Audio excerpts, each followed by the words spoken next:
ఆంధ్రప్రదేశ్ రాష్ట్రంలో ఎన్నికల సమయం సమీపించడంతో ఊహించని పరిణామాలు చోటు చేసుకుంటున్నాయి. కుటుంబ సభ్యుల నుంచే తీవ్ర వ్యతిరేకత ఎదురవుతోంది. సీఎం జగన్ క్రైస్తవ వ్యతిరేకి అని ఏపీసీసీ అధ్యక్షురాలు షర్మిల మండిపడ్డారు.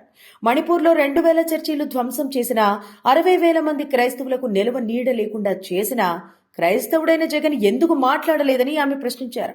ఇంత జరిగినా భాజపాకు మద్దతివ్వడం పైన ఆమె ఆగ్రహం వ్యక్తం చేశారు. ఆమె ఏపీసీసీ అధ్యక్షురాలిగా బాధ్యతలు స్వీకరించిన అనంతరం కార్యకర్తలను ఉద్దేశించి మాట్లాడుతూ సీఎం జగన్ పై తీవ్రంగా మండిపడ్డారు. మణిపూర్ ఘటనపై జగన్ మాట్లాడకపోతే క్రైస్తవుల కడుపులు మండవా అని ప్రశ్నించారు. వారికి మనసు లేదా? వారు మనుషులు కదా?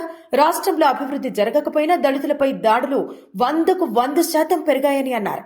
మైనింగ్ మాఫియా దోచుకోవడం దాచుకోవడం తప్ప సీఎం జగన్ రాష్ట్రానికి చేసిందేమీ లేదని ఆమె ఆగ్రహం వ్యక్తం చేశారు.